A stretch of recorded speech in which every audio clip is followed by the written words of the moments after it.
All right, ladies and gentlemen, welcome to the show. My name is Wayne Dupree, and we are live here on the Wayne Dupree Show. Here is October 20th, 2025. It is Monday. Welcome to everybody that is tuned in. Thank you. Thank you for tuning in on this cold day in the late fall season in America.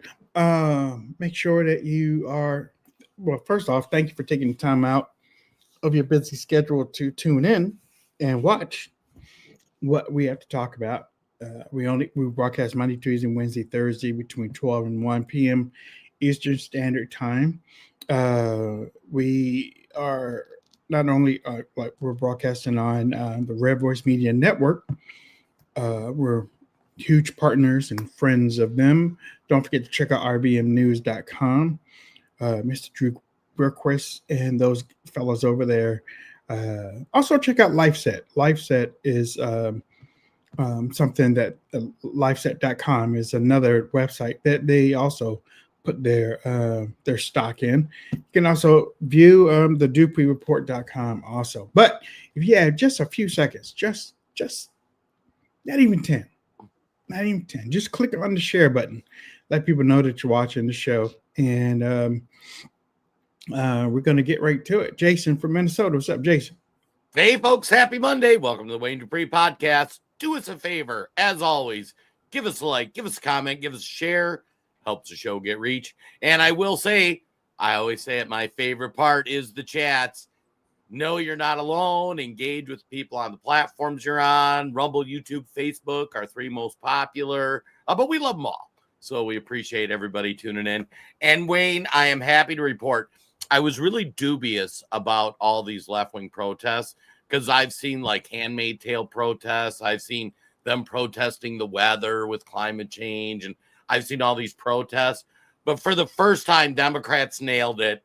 They had a protest for no kings. I woke up today. We have no king. Congratulations. The left won. We still don't have a king. And you know what? Next week we won't have a king. And the week after that, we won't get a king. So success for the Democrats and their no kings protests. God love them. Next, they're gonna protest unicorns, and they're gonna protest, giants or something, And I bet those will be equally as successful. Yeah. Well, you know what? But we do have people in Washington, D.C. acting like they're part of a kingdom. And we are talking about the Congress and also sometimes the White House. We do have, whether it's Trump, Obama, Bush, Clinton, sometimes the presidents of the United States do kind of go a little bit far. And I'm surprised. I mean, again, one thing that we do know is that Democrat leaders and Democrat operatives create heart-tugging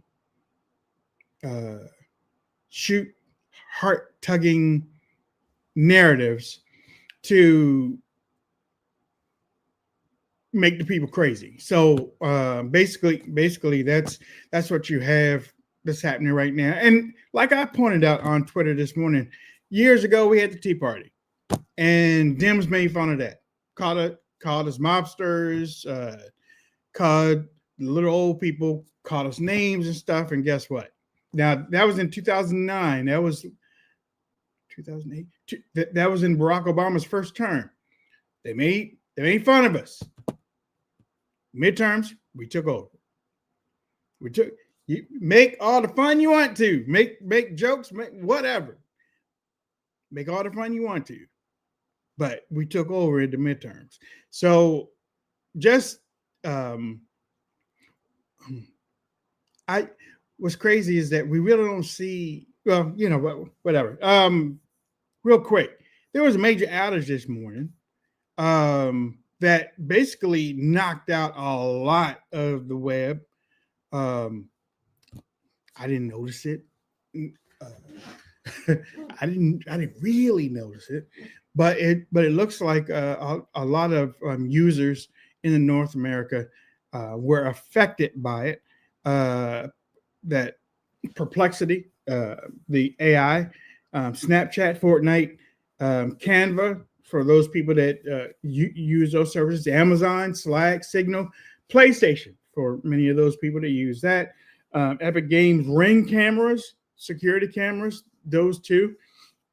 Many of those are starting to come back online right now. They don't know whether it was a terrorist attack, and they don't know whether it was just something from Amazon, but it was Amazon's web services that I was looking at a video before we started. 30% of stuff that you see on the internet, well, 30% of stuff on the internet right now is going through Amazon web services. So many of those things shut down. Banks too. Some people weren't able to get into their banks. Whether this was a terrorist attack or not, let me say it like this. Even if it was a terror attack, I don't think that they're going to say that it was a terror attack. You know what I'm saying? Because you don't want to rile up everybody over something like this. Or at least that's what I think. You don't want to rile up everybody. So, there's, Johnny hit the switch when he was going to the bathroom. He thought he was cutting out. He had to plug in the vacuum, so he unplugged the server. There you go. I mean, he had like 20 things plugged up into one socket. Poof, it went off. So we just hit the switch and everything's back on. But it is very concerning. And honestly, I think it's always been concerning, especially since 9/11 when all the phones went down in the country, never happened before, that something could knock out. And we usually go through the conspiracy thing sometime with the hat and stuff, the flares that come from the sun, that there's reports or predictions that sooner or later one major one is going to, like it did back years ago, less than 100 years ago, I guess it was, that major flare just poof. Yeah, just burned everything. Just singed everything. And honestly, I don't know. Maybe it's okay if we ever went back to the Stone Age. And that, because then people would really have to, I think, Jason, people would really become smart again, because you would have to learn how to live off the land. You would have to learn how to fish. You learn how to hunt. You learn how to, because a whole lot of things right now we don't. But yeah, did you notice? When things like this happen, Amazon Web Services go down, it's kind of an interesting opportunity for Americans, because you don't realize some of the behind the scenes. So right. Just to kind of explain it. So let's say Wayne Dupree says, I'm going to do the DupreeReport.com. So he buys a domain. Now that's his. He has this website, but then if you're going to get any sort of traffic to a website, you have to host it on somebody else's computer. They're called servers. So you contact a server. I've always used on our websites kind of smaller independent guys, so that they can't strike you down or, nuke your site, that kind of thing. But much of the world is on several big platforms. Amazon, I think, has the biggest server platform right now. So, yeah. So all these websites, you get rumble.com or whatever, and they host it on Amazon's computers, which is why if you think back to when they cancel people, it's just somebody at Amazon hits a button and your website's depublished. Yep. And you're reliant on them if you don't, which is kind of the antithesis of the internet. The internet was supposed to be, all these independent things, so you couldn't disrupt it. So yeah, that somebody hit the button or unplugged the server at Amazon server farm, and 30% of the internet didn't work right. So it's it just shows how, even something we think of as decentralized as the internet Because in your mind, like we all lived in a world where there was no internet. Now there is. And you just kind of have this vision that like all these things are free and separate. And if one thing happens to one, it can't happen to the others. Then you realize like, holy crap, 30% of it's all tied up in this one company. And and that's also how they control things. When we talk about suppression and whatnot, like all it takes is somebody goes to Amazon and says, hey, we don't like the Dupree report. Hit the button. And all of a sudden, Wayne Dupree's bonk. That is true. And, I don't know if they still have it. They probably still have it because, it's the government and, they really don't give up anything. But didn't Obama come up with a kill internet switch? Or there were reports of a kill internet switch? They were working on it. Okay. I mean, it's there. That you could take down 70-80% of the internet pretty easily if you really wanted to. Yeah, because other countries imagine some of these, especially these young folks, if they're sitting there and they go to click on their phone and like nothing worked, like there'd be panic in the streets. Oh my God! I mean, riots, all types of stuff. But it looks like things are coming back online. But honestly, Jason, years ago, like when Barack Obama was president, and they had these they called them lone wolves because they were a whole lot of single type of small terrorist attacks, but the media kept calling them lone wolves attack.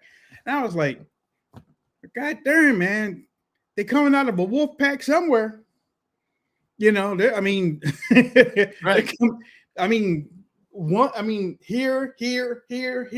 to have a home base somewhere.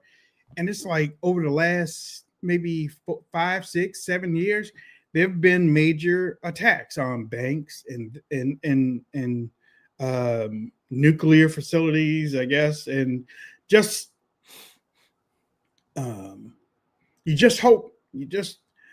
don't know whether they're really trying hard to see if they can get to the military base or what, but it's not stopping them. But like Jason said, it's something to worry about, and it's one of those things that you learn about and you go like, ooh, when the Rona happened, all of a sudden Americans woke up to the fact 90% of our pharmaceuticals come from China, one way or another. And it's like, well, this is bad. Like, what happens if we can't get our pharmaceuticals from overseas? Like, this is horrible. How did we let this happen? And like Terry in the comments saying it's not that simple. Any serious hosting company has many layers backup. Terry, how many websites have you run? Maybe you know something I don't know. I've only done this for 10 years and worked with a bunch of different servers and hosting companies. I'm saying it's not as complicated as you think in your brain, where like there are redundancies, they have different things. But even if you look at like how many times when you hear like DNS attacks, denial of service attacks, right. Yeah. You have Cloudflare and different things on your server to protect that. But basically, bot span your account and cause your website to crash. Yeah. Websites can only handle so much traffic. People don't know that. If 1 million people went to Wayne Dupree's website right now, your website would die. It would crash. And that's just how it is. There's only so much traffic you can do. And we don't understand how fragile our computer infrastructure is and how consolidated it is in several platforms. And it's like things you don't even think about, like you think about YouTube as a website, not who's hosting YouTube and where its servers are located at. It's crazy. It's crazy that what's that sausage thing there, right? Everyone wants to eat it, but nobody really wants to find out how you make how it's made. Yeah, and I mean that's the same thing about websites. That's the same thing about behind the scenes. Y'all don't. A lot of people. I mean, not that you should, but sometimes it's good to know a little bit about something. Maybe not everything. It's good to know a little bit about something. So that if something goes down, you can take care of yourself or take care of your family. Like Jason last week was talking about the China thing. Listen, 80% of the minerals and stuff come from them. What if they just shut off the switch? Right. What I mean, they can.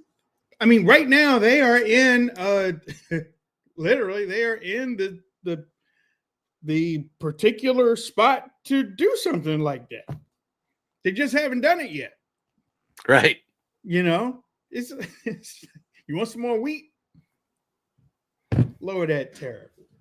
Or yeah, I mean, to use we need to go back to farming reference. Like, we have 2 farms and we kind of depend on each other. Like, we raise wheat, they raise cattle. We got to kind of trade a little bit back and forth.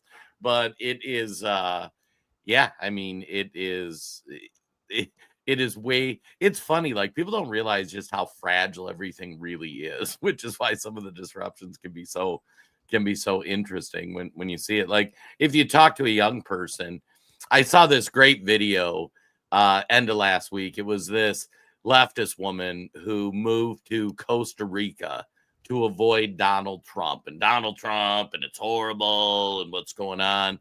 And she grew up as the poor person in an affluent group. So she was still doing pretty good, but she was always the poorest person.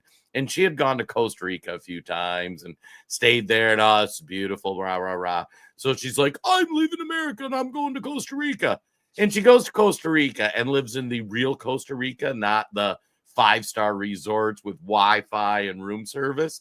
And she's like, this is terrible. There's nothing out here. Like, I mean, they got kind of plumbing and stuff. You can't do anything. And it was amazing. This woman was just like, you know, completely befuddled that even a fairly advanced country like Costa Rica, for the average citizen, it's like living in America in 1985 from like what goods and services you have available. And she's like, I got to come back to America. It turns out it ain't so bad. I even think they have cars from that year. Oh yeah. They even have cars from that year. Yeah. They might even still dress from that year. Okay, listen. They had this rally thing over the weekend. Honestly, I didn't pay attention.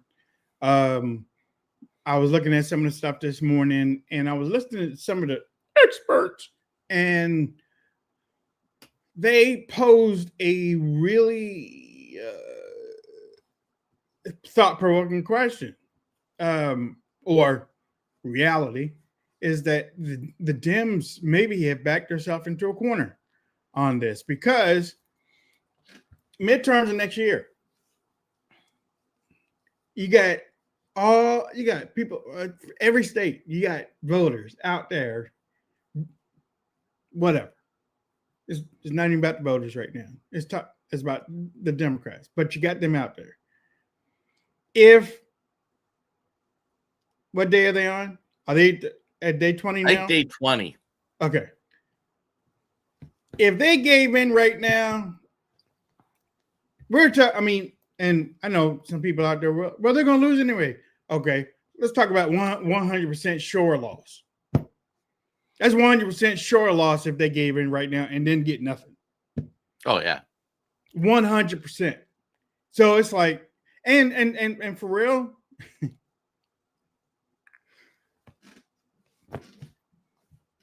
they could go to the rest of the year. I really don't care if Congress goes back. Right. I mean, shut it down. I'm all good. This is good. I mean, but Jason, I will have to say this.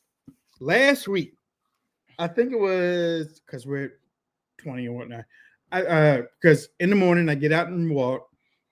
I do my few minutes and whatnot. Hey, you walked a big walk the other day.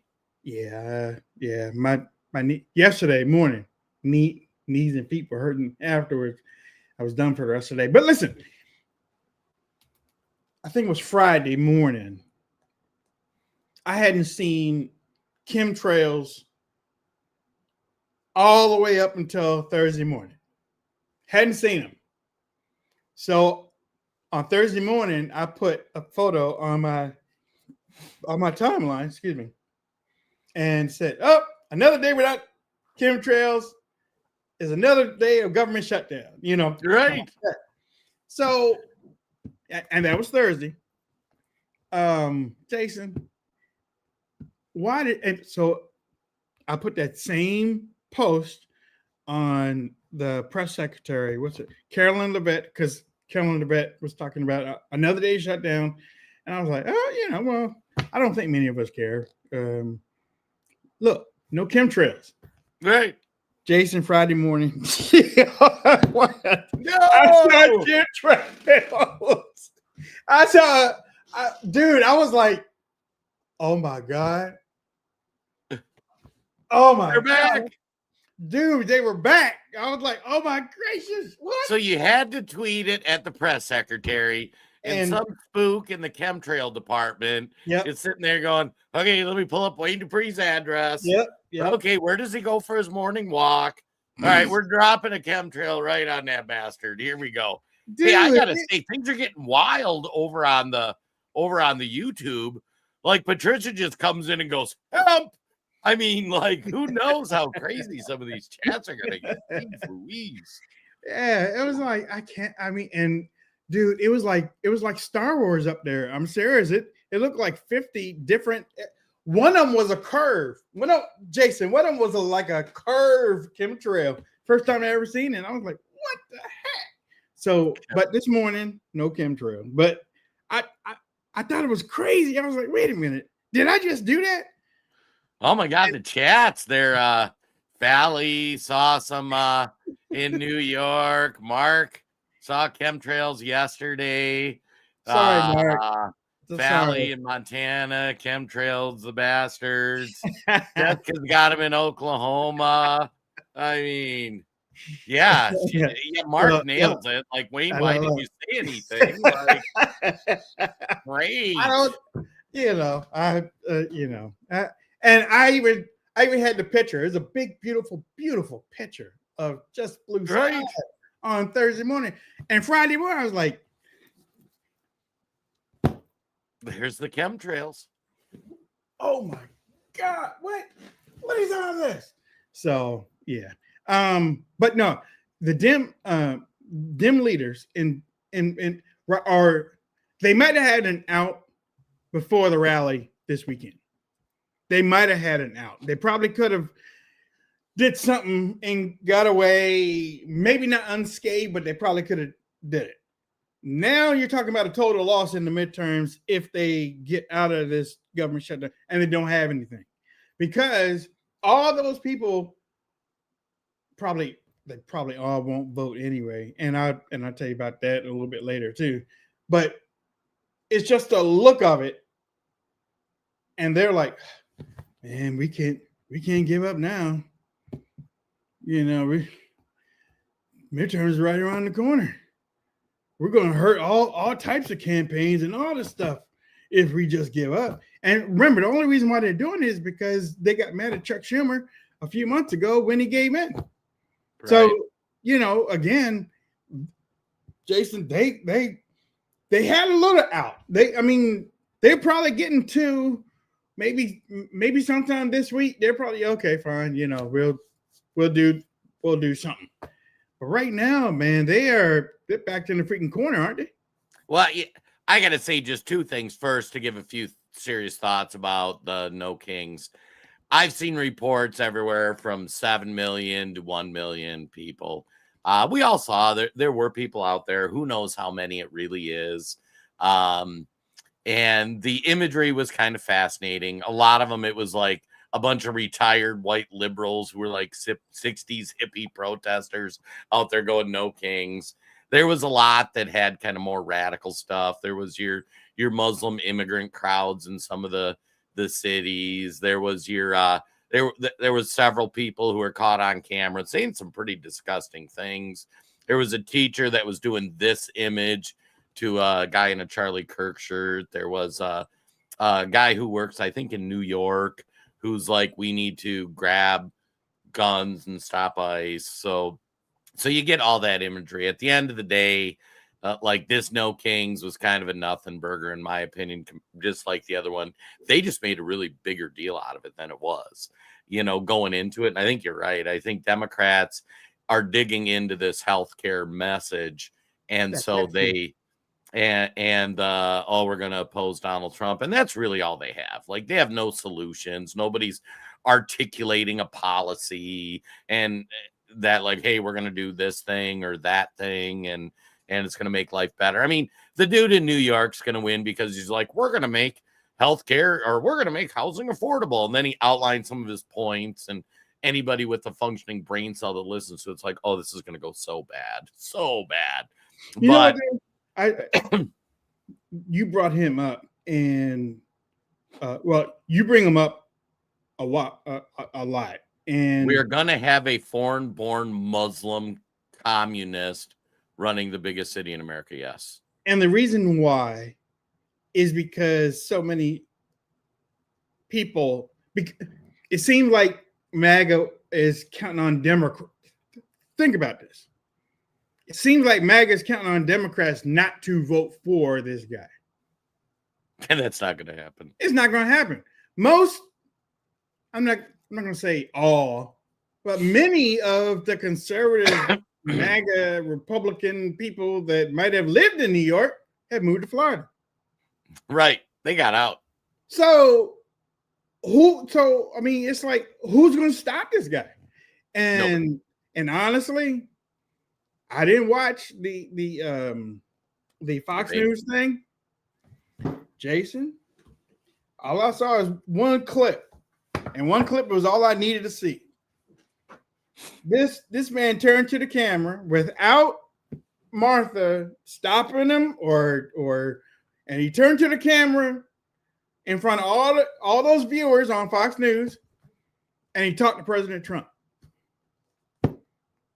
in his Barack Obama-esque type of way. He talked to President Trump, and when he got finished, she really didn't have that comeback type of, the things. I was like, oh. And in the Jason Robertson prediction model, I have the communist winning by 25%. Made that prediction on air, 928. I have not changed that. I mean, if Cuomo and Silva like combined, they might get closer. But no, think of this too. This dude in New York, a Ugandan-born communist. Now I get it. He calls himself a Democrat socialist. It's just a communist, folks. That's all it is. Sanders. Yeah. It's like, this isn't bologna. This is processed meat or whatever. It's just, you're coming up with a different name for the same thing. He is going to win. It's going to be a landslide. And it is remarkable. This weekend it came out, he was campaigning with an unindicted co-conspirator of 9/11. So think about that for a sec. What was 9/11? 25 years ago or so? Mm-hmm. We have a Muslim immigrant communist campaigning with somebody affiliated with the World Trade Center and 9/11. And the guy's going to win running away as mayor of New York. What's City. That guy doing in the United States anyway? They didn't prosecute anybody. I mean, we've talked 9/11. No, they did for 9/11, didn't they? Not as many as they should have. Right. So, I mean, but the dude is making himself likable. Oh, he is the ultimate car salesman, and this is how communists win. Like Barack Obama was a very charismatic guy. Give the devil his due. He could get up. He could give a heck of a speech. And if you didn't really pay attention to what he was talking about, you're like, oh, yeah, this sounds great. And this guy is thank God this guy went into politics and not life insurance sales. He would be screwing grandmas over, man. He is slick as snot. Nobody fact checks him. And he's just, he's going to crush. I mean, there might be talk of him someday where they're like, oh, we should see if he could run for president, even though he wasn't born in America. The guy's just super effective at communicating. And if you listen to him, he's like, we're going to freeze rent. Okay, that never works. Because when you freeze rent, it just completely disrupts landlords. We're going to have city-run grocery stores. Never works. Cities shouldn't be involved in running businesses. And just like when Trump got us involved in some things, we shouldn't. This is bad. And it's just going to cause it to collapse. I mean, New York's already saw a lot of people leave. Their welfare system is kittywampus. It's phenomenal. Some Democrats, I think, are starting to wake up. I had lunch with my buddy Jim, who's a Democrat. He lives in Minneapolis. And I showed up and I'm like, dude, I am so happy for you. He's like, what do you mean? And I had sent him that documentary that was going around. Rick Coachella did it. It was kind of like Fall of Minneapolis. I can't remember the name of it. Somebody in the chat will know. Really great thing. And it was Democrat leaders saying the communists have taken over Minneapolis. This election, they're going to take over, like literally the Communist Party is going to take over the city council in Minneapolis. There's nothing you can do to stop it. And his property taxes, which have gone up like 10%, 15, 10, going up another like 15 next year. And I'm like, you got to be so happy. You're getting socialism. Like, you wanted socialism. You live in Minneapolis. You get socialism. You are. And he's like, I'm like, no, wait. Like, you wanted this. Like, you wanted Bernie. You wanted all the things. You have it. Congratulations. And he's like, yeah, some of this stuff might be a bridge too far. I'm like, where do you think this goes? Like, this is where it ends up. Well, after a couple years ago, when after Bernie Sanders got bought out, paid to lead the campaign for Hillary Clinton, I came on this show because I watched all those people that were behind Bernie Sanders. I'm like, how's all those people behind old man Bernie Sanders like that? I mean, what is this? You know, I saw that and I said, okay, all right, bet. What? Because it looked like a whole lot of young people. I was like, all they need, or no, that the Dems were going to run a young, non-white, charismatic, articulate man and woman in the future under the socialist type of vehicle that Bernie Sanders had. And they just might get into the White House because of that. Bernie Sanders couldn't do it. But they might elect someone in the mode of a Kennedy, a young Maryland governor. I'm telling you. Well, yeah, I mean, honestly, AOC being elected president in our lifetime is not the most outlandish prediction. You know, young, charismatic, believes all the communist ideals. You know, if she keeps her Instagram going, you know, those live right here and there, or TikTok, if she keeps those going as she's a candidate and stuff, possibly, because it's a connection type of thing with the vote, like what Trump did. It's a connection type of thing. And it's a real type of thing. She even though she's on the other side, it's a real connection with her people. She's not faking it when she is in her apartment cooking something or whatnot. That's not faking. You know, when President Trump was talking about certain things and stuff, when he was reading the stuff that he was seeing on Twitter and he was getting up there and he was talking about it, he wasn't faking that in 2016. So in the way of this dude up there in New York, because I mean, honestly, I really don't know too much about it. All I know is what Jason talks about a lot, but I do see his face, and dude's always smiling. He never looked pissed off. All I see is teeth, for real. All I see is teeth, and I'm like, dang. And now, is he going to win New York? Probably now, because he's being made into justifiably. He's being made into the most evil person that probably ever lived, and that draws people. It does. It draws. Well, he really can't be that bad. He's from New York. New York people defend New York people. You know, that type of stuff. Okay, well, have at it. Take care of it. Well, you know, I think why the guy wins, other than he's super charismatic. And I mean, same thing with AOC. She's an idiot. I would never vote for her. She's very charismatic. That goes a long way in politics. It does. But if you look at what's happened with socialism and the rise of socialism in America, and when I say socialism, it's just the first step of communism is what it gets to. And what you do is you have people who just don't understand how things work. And when you stop understanding how things work, you believe these silly other systems. And part of it was when we moved into like manufacturing. And I've talked about how so many more people used to be small business owners instead of just employees. Go to a college kid now and ask them, hey, do you want to start your own business? Like none of them even know or understand.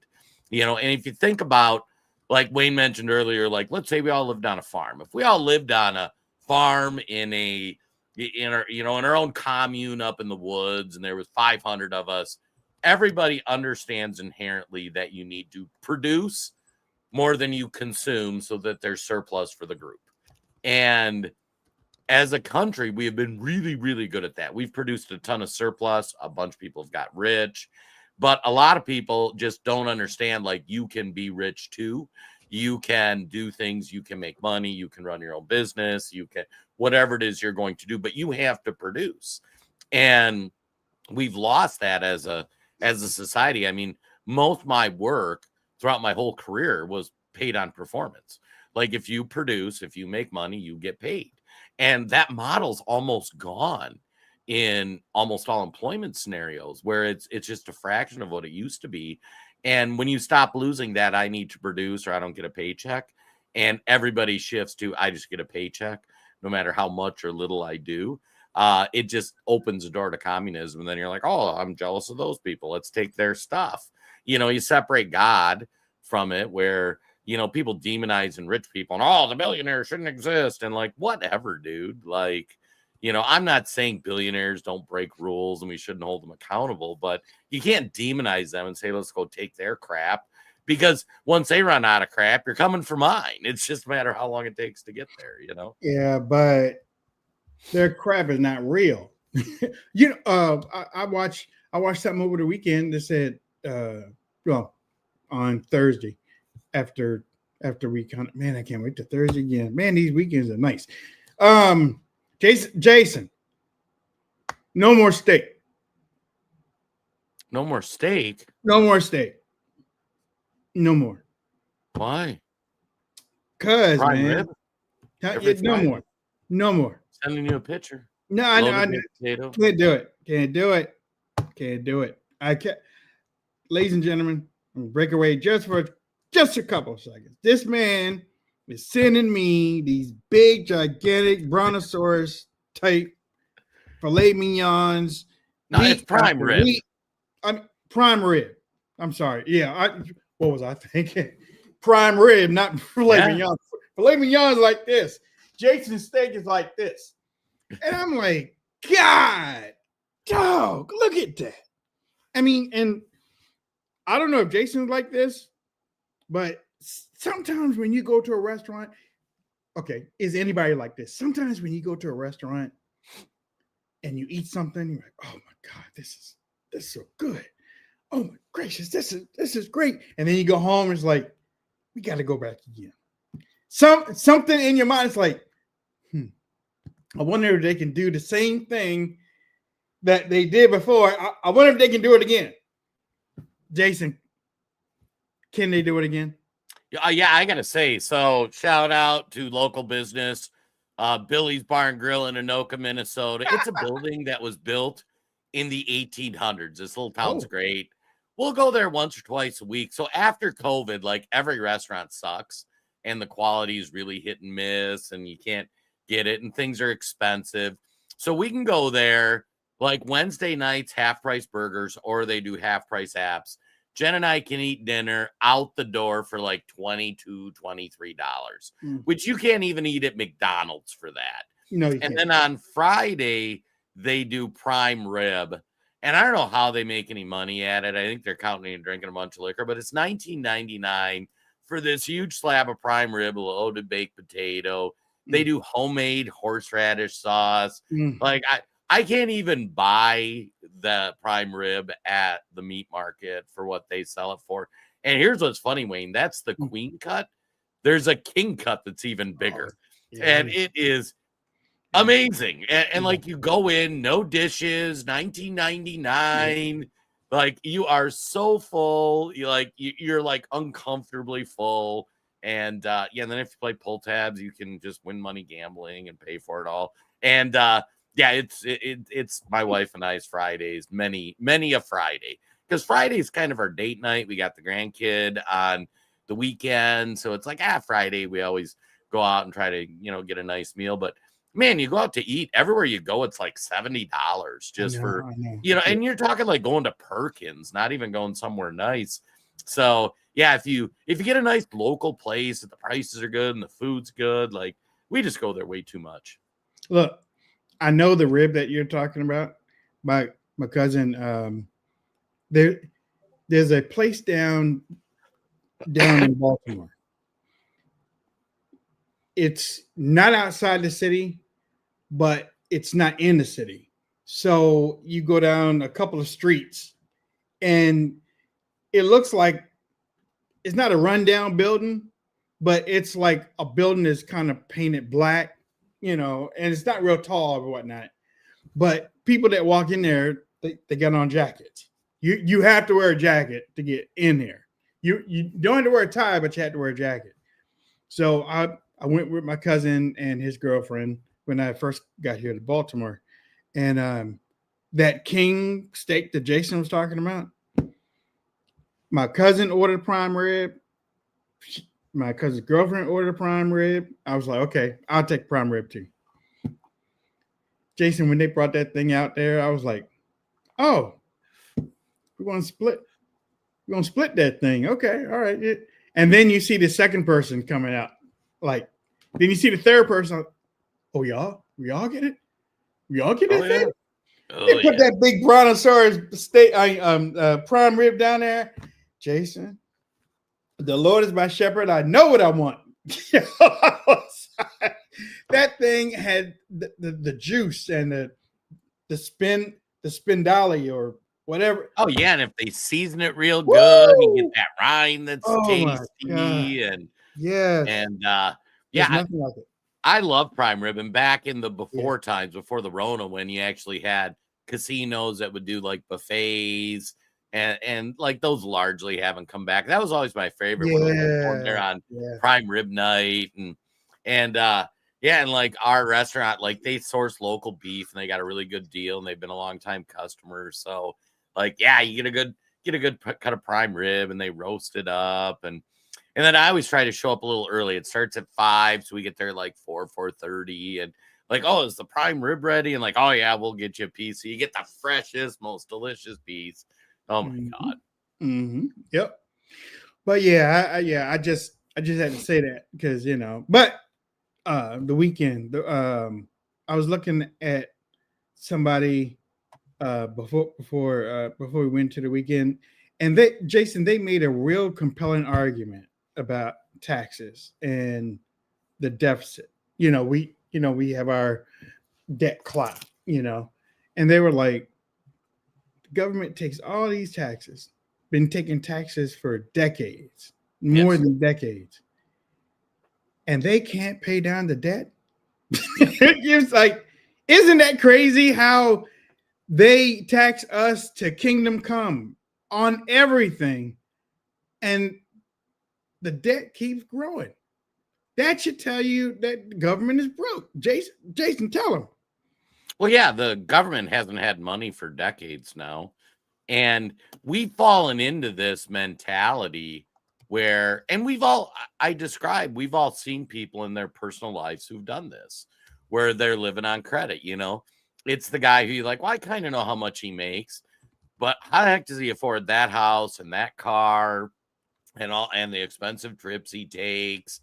And then you talk to him, it's like, well, yeah, I just did a cash out refinance. Let your money work for you. And, they're moving money around on credit cards. And then eventually you see it all comes crashing down, and the guy's driving a, 1985 Honda Civic, and his wife left him. I mean, that's our government taxation. And, if you think about it, some things like Social Security, I keep railing on. It sucks because I don't think it's going to be there when I need it, when Wayne needs it. I paid in my whole life. There just ain't no money there. And right now, if you're a 25-year-old, you're giving 20 or 12, 13% of your income to pay for that government program in taxes. And, it's got to go up with what they're spending on it. So I don't see a 25-year-old who, if I walked up and go, you know what, son, you should get 15% of your income so your old grandpa here can retire. Yeah, they're gonna look at you like you're a nut job. But people just don't understand it in those terms, and that's where like the communist in New York's gonna win, because like we're gonna do this or that or the other thing. And then soon, when the people that actually produce things or own and manage rental properties start leaving, like we can't make any money owning rental properties in New York. They've capped the rent. All of a sudden, if you're a landlord and you don't have enough money, you can't upkeep your building. You just sell them. Then you cause market crash, and I mean that's what happens. You just go buy property somewhere else that you can afford. And downtown Minneapolis is like vacant right now. And it's like the crime is so bad. Nobody wants to open headquarters down there. And it's got so expensive in downtown Minneapolis. Now the taxes are rolling out to the suburbs because like the city still needs taxes and nobody's renting these buildings, and their solution is we're going to make all these buildings into like Section 8 tenants. Well, that's all tax money. Like, I mean, that's not really making money. That's just tax money. So, yeah, it's we're gonna see. And here's the thing: people got to realize it's either going to be the communists are going to win or the America First capitalists are going to win. There is no in between. Like, we will see this resolved in the next 10, 20, 30 years. One side's going to win, one side's going to lose.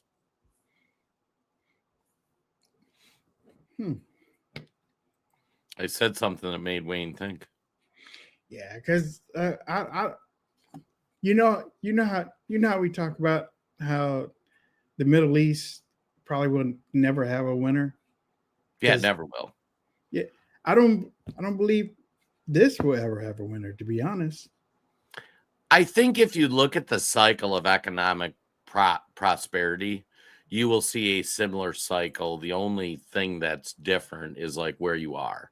So generally, most things that are successful start as a free market.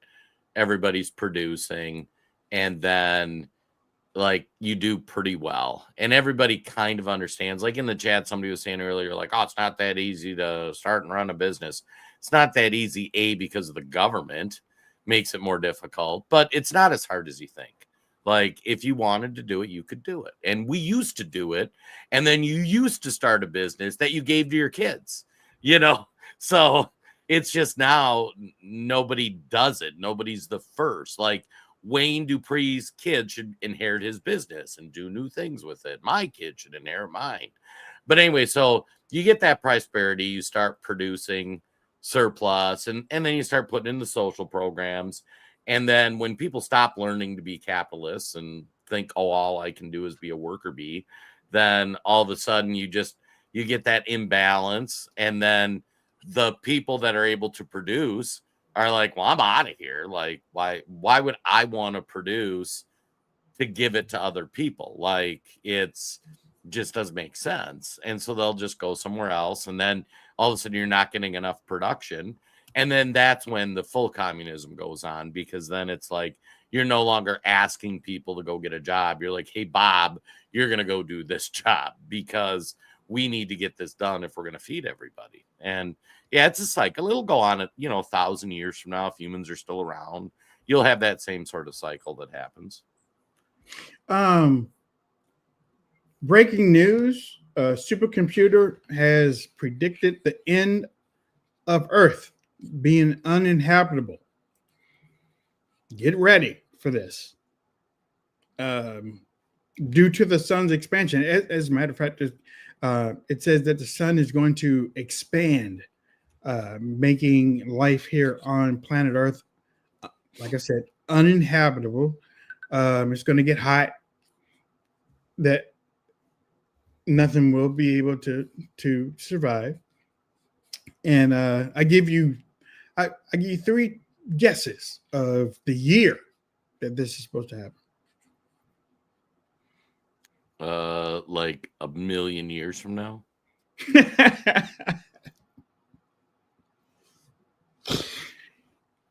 Only 1,000,000?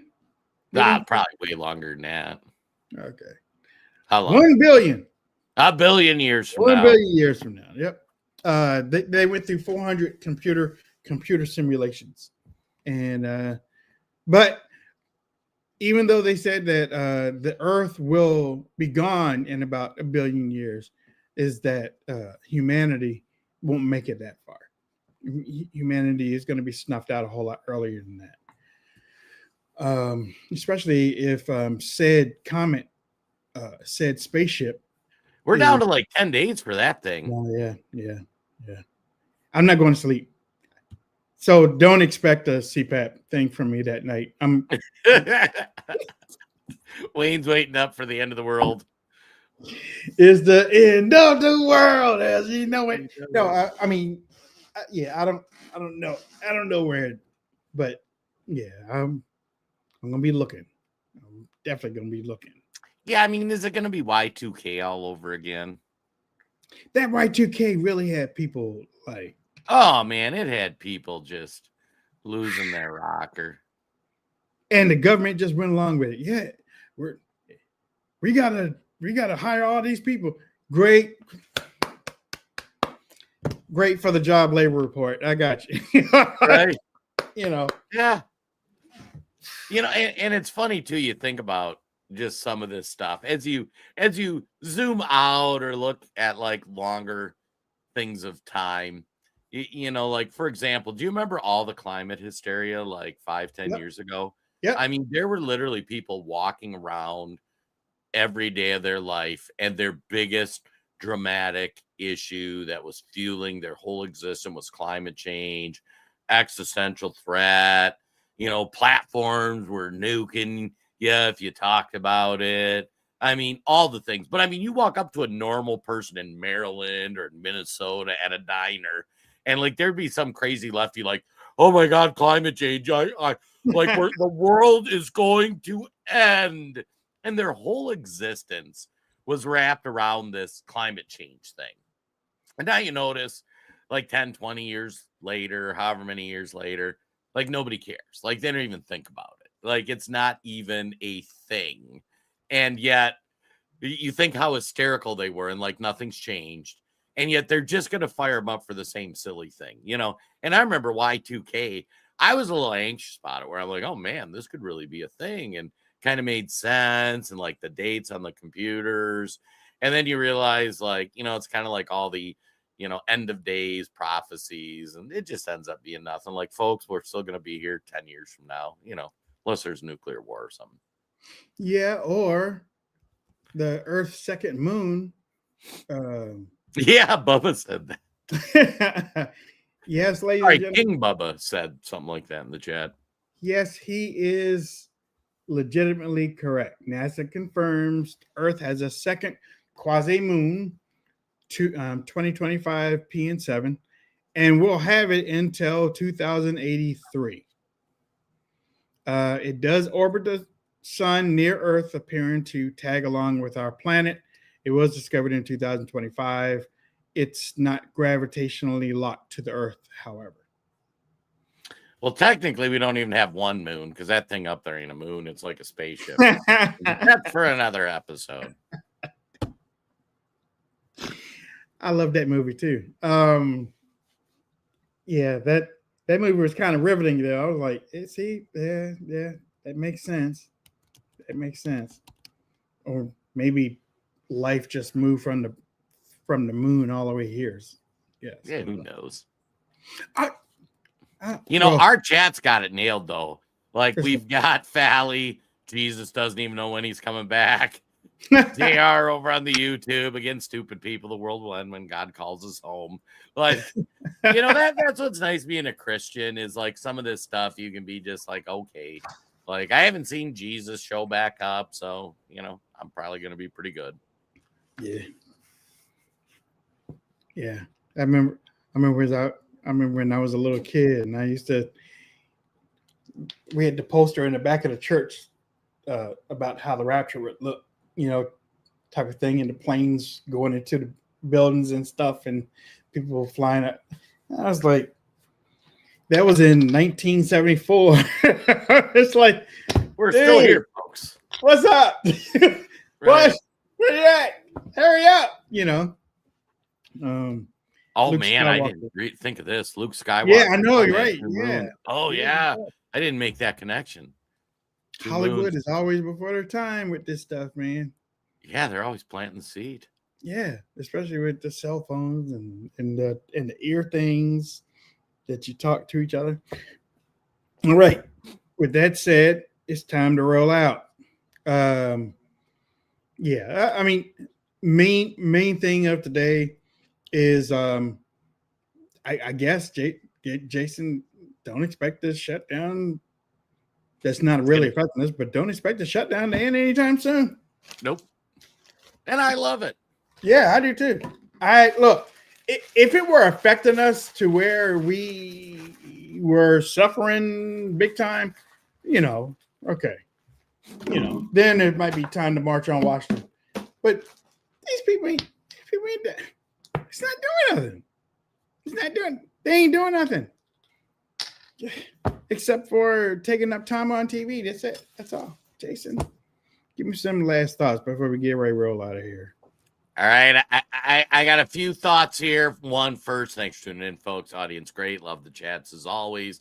And do us a favor, give us a like, give us a comment, give us a share. Help show get reach. Two final things, just thoughts, observations. So one, we have a friend, family member who is going through some financial stuff, and they're a lefty. I talked about my buddy from Minneapolis who's about to get a communist mayor, and he's like, reality is setting in on him, how horrible it is.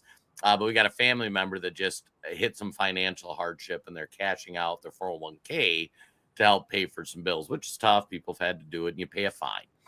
But what he doesn't realize is how much of a higher tax rate you pay when you go from making like $50,000 a year to $100,000 a year. And anybody, like when you do a cash out, like let's say you make 50 grand and you cash out a 50 grand retirement fund, like they tax you that year like you made 100,000. And I do taxes for buddies, and like you don't realize how much your tax rate goes up just going from 50 to 100,000 a year as just a rough number, 50 to 80 or whatnot. So it's going to be interesting. And like as we were talking to him, it just hit me like, oh my God, wait till next year when they're like, what do you mean I owe 22,000 in federal income taxes?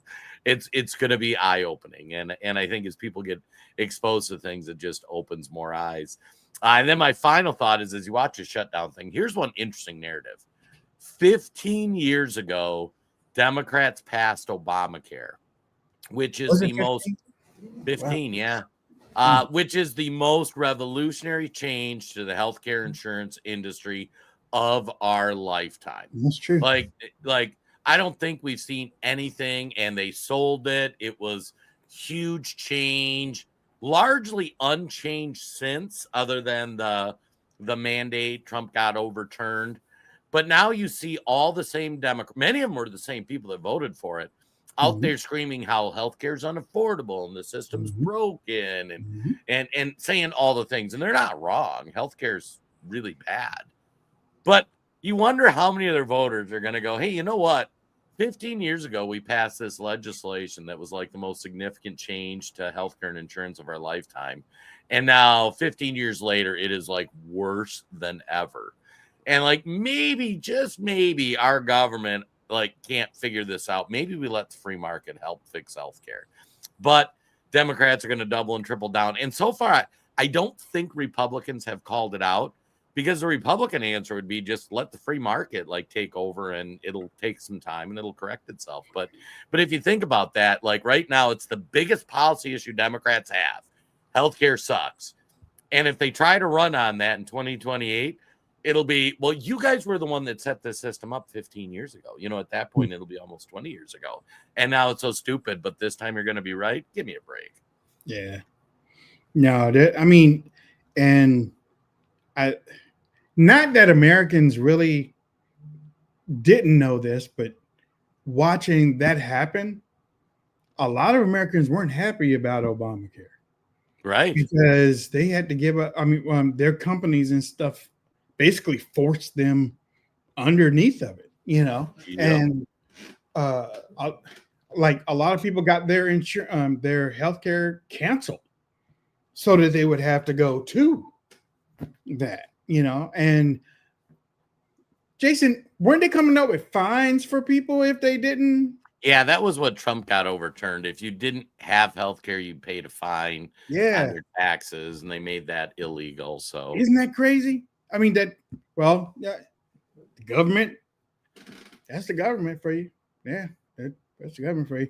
All right. well, I mean, one thing the government's done better or cheaper than the free market. Oh, We can I got discuss you. tomorrow. I got you. Government shut